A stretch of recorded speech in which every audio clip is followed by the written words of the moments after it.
करने वाले करीब 54 दुकानदारों को नगर निगम ने नोटिस भेजा है। नगर निगम की टीम ने वीडियोग्राफी करने के बाद यह कार्रवाई की है। वह इस मामले को लेकर नोटिस मिलने के बाद व्यापार मंडल सोलन ने नगर निगम के कमिश्नर से मुलाकात करके उनके समक्ष ये मामला उठाया और सभी व्यापारियों के नोटिस वापस करने की मांग की।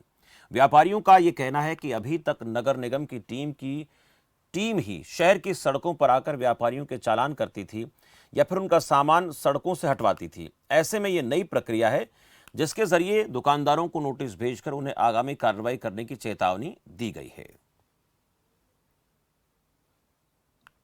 यहाँ नगर निगम के कमिश्नर से मिले, हमारे कुछ चालान हुए थे दुकानदार भाइयों के 54 उनको कुछ न्याय का सिस्टम है कि वीडियो से चालान करके उनके चालान भेज दिए गए। तो हम सब मिले और इनसे रिक्वेस्ट करी कि भाई हमारे को तो सिस्टम नहीं पता और दूसरा हमारे को पता नहीं कब चालान हुए। तो उन्होंने हमारी बात ध्यान से सुनी और हमने रिक्वेस्ट करी कि इनको अभी वार्निंग देके छोड़ दिया जाए। तो उन्होंने सबको छोड़ दिया और इन फ्यूचर के लिए हमारे को बताया जाए कि आपका क्राइटेरिया चालान करने का क्या है। पहले तो टीम आती थी, पता लगता था टीम आ रही है तो चालान हुए तो पता भी मेरा चालान हुआ। अब इस सिस्टम से पता ही नहीं लग रहा भी चालान कैसे हुए। तो वो हमने इनसे कहा कि भी हमारे को समझाओ इस बारे में कृपया। तो इन्होंने हमारे को कोऑपरेट किया कमिश्नर साहब ने और इन्होंने हमारे को समय दिया 15 दिन के अंदर आप खुद ही तय करो, व्यापारी तय करें भी यहाँ तक हद होनी चाहिए ताकि आम जनता को आने जाने में दिक्कत ना हो। और हमने भी आश्वासन दिया कमिश्नर साहब को कि हम दुकानदारों से रिक्वेस्ट करेंगे कि कृपया अपनी हद में रहे, इंक्रोचमेंट मत करें और कोई इंक्रोचमेंट अगर ज़्यादा करता तो उसका चालान होगा। तो उसके बाद हम चालान कैंसिल के लिए नहीं आएंगे। कुछ दुकानें नाली पे और रास्ते पे काफ़ी ज़्यादा बढ़ी हुई थी। एक वीडियो सर्वे करके उसमें नोटिस दिया गया था दुकानों को फ़ाइन जमा करने के लिए। तो इसी उपलक्ष्य में आज व्यापार मंडल की एक रिप्रेजेंटेशन आई। हमारा मुद्दा ये नहीं है कि हम लोगों के ऊपर फ़ाइन लगाएं। हमारा ये ऑब्जेक्टिव है कि जो बाज़ार में चलने की जगह है आम लोगों के लिए उसमें असुविधा ना हो। इसलिए इसको देखते हुए ये निर्णय लिया गया है कि इन सभी दुकानदारों को जो नोटिस दिया गया है ये देखते हुए कि यहाँ पे आके इस बात में सहमति हुई है कि ये एक अपनी ओर से एक प्रस्ताव देंगे कि किस प्रकार से बाज़ार में जो अनऑथराइज्ड एक्सटेंशन दुकानों की कर दी जाती है उसके बारे में एक प्रस्ताव देंगे कि बाज़ार में एक ही प्रकार से एक लाइन में ही सभी दुकानें रहें ताकि लोगों को असुविधा ना हो। इस प्रकार की इन्होंने हमें आश्वासन दिया है और इसका प्रस्ताव व्यापार मंडल की ओर से आएगा उन्होंने कहा है।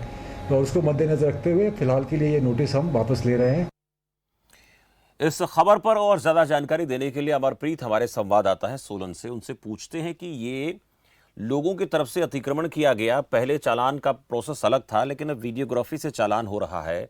लोगों में इस बात को लेकर कहीं ना कहीं नाराजगी है, लेकिन फिर भी अतिक्रमण नहीं होना चाहिए, इसको लेकर अब वहां पर स्थिति क्या है और लोग क्या कहते हैं कि आगे हम पूरी तरह से इसके लिए तैयार हैं कि नहीं है, क्योंकि आम आदमी के लिए आपको रास्ता तो छोड़ना ही पड़ेगा। अमरप्रीत जी, अगर बात की जाए सोलन शहर की तो सोलन शहर में जो दिन प्रतिदिन जो है अतिक्रमण बढ़ता जा रहा है। वहीं अगर माल रोड की बात करें, गंज बाजार की बात करें, अपर बाजार की बात करें, लक्कड़ बाजार की बात करें तो यहाँ पे जो दुकानदारों द्वारा अतिक्रमण किया गया, जो दुकानों में सामान है उनको बाहर सजाया जाता है। सड़कों थोड़ा करके जो है सड़कों के बीच जो है सामान सजाया जा रहा था, जिस वजह से जो आम पब्लिक आम लोगों को जो है चलने में बड़ी मुश्किलों का सामना करना पड़ता था। लेकिन नगर निगम बनने के बाद जो है पहली बार ऐसा हुआ है कि जो दुकानदारों को वीडियोग्राफी करके और फोटोग्राफी करके जो है इससे चालान करवाए गए हैं और जो है उनको नोटिस भेजा गया है, जिसमें जो भी दुकानदार है उनको नोटिस भेजकर उनसे जो है इस बारे में पूछा गया है कि आप बताएं कि क्यों जो है दुकानों से बाहर सामान सजाया गया है। इसको लेकर पहली बार जो है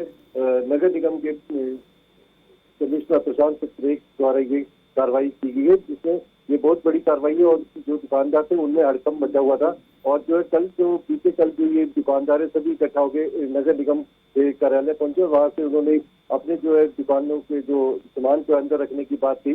उसी के बाद जाके जो है कमिश्नर साहब ने जो इनके चालानों को रद्द किया। लेकिन यहाँ मैं आपको बता दूं कि ये सबसे बहुत ही जो सबसे बड़ी समस्या सोलन शहर के लिए वो यही है कि जो अतिक्रमण है। दिन के समय में दुकानदारों द्वारा दुकानों के बाहर सामान सजाया जाता है, वही शाम होते होते जो माल रोड है और गंज बाजार या अपर बाजार है वहाँ पे रेडी फड़ी वालों का अतिक्रमण बढ़ जाता है, जिससे आम पब्लिक को चलने में बड़ी परेशानी होती है। इसके बारे में कई बार जो आम पब्लिक है, जनता है, उसके द्वारा जिला प्रशासन व नगर निगम को इसके बारे में सूचित किया गया। पर ये पहली बार ऐसा हुआ है कि जो वीडियोग्राफी करवा के जो है चलान किए गए हैं। अमरप्रीत, वीडियोग्राफी को लेकर प्रशासन क्या कह रहा है? आगे भी इसी तरह से चालान होंगे या फिर प्रत्यक्ष तौर पर वहां जाकर के चालान करता था नगर निगम, अब उस तरीके से चालान होंगे या फिर किसी भी तरीके से चालान काटे जा सकते हैं? दुकानदारों को नियमों का पालन तो करना ही पड़ेगा। जो बीते कल की बात करें तो जो नगर व्यापार मंडल के अध्यक्ष कुशल जेठी की अगुवाई में जो है व्यापारी दुकानदार जो है नगर निगम पहुंचे थे और उन्होंने वहाँ पे कमिश्नर को आश्वासन दिया कि अब आगे से जो है जो सामान होगा उसको अंदर रखा जाएगा, दुकानों के अंदर ही लगाया जाएगा और वहीं जो प्रशासन के साथ मिलकर एक येलो लाइन लगाई जाएगी जिसके बाहर अगर यदि किसी भी दुकानदार का सामान होगा तो उसका चलान किया जा सकता है। नगर निगम जो है उसके जो कर्मचारी है उनको पूरी छूट होगी कि वो उस सामान को उठाकर ले जा सकते हैं, उसको अपने कब्जे में ले सकते हैं। लेकिन कहीं ना कहीं अगर बात की जाए, ये जो बातें काफी लंबे समय से चलती आ रही है, ये समस्या आज की समस्या नहीं है, बहुत पहले की समस्या चलती आ रही है और जो सामान है दुकानदारों का वही बाहर ही होता है। 2-3 दिन के अंदर ये जो अपने पुरानी जैसा स्थिति में आ जाता है, जैसे कि कार्रवाई हुई है तो सामान को तो अंदर रख लिया गया। बिल्कुल, ये महत्वपूर्ण बात आप बता रहे हैं अमरप्रीत की एक बार इनको हिदायत दी जाती है, समझाया जाता है और एक बार चालान काटने का जो दबाव होता है उससे डरकर ये सामान अंदर रख लेते हैं और उसके बाद, और ये स्थिति केवल एक जगह की नहीं है, हर जगह मार्केट में जाएंगे तो ऐसे हालात देखने को मिलेंगे। अब देखना होगा कि जो नगर निगम कमिश्नर के सामने इन्होंने अपनी वादा किया है उनके सामने, उस वादे पर कितना खरा उतरते हैं। बहुत बहुत शुक्रिया अमरप्रीत इस जानकारी के लिए। बढ़ते हैं आगे, बात करेंगे जिला मुख्यालय धर्मशाला की पंचायत समिति पर कांग्रेस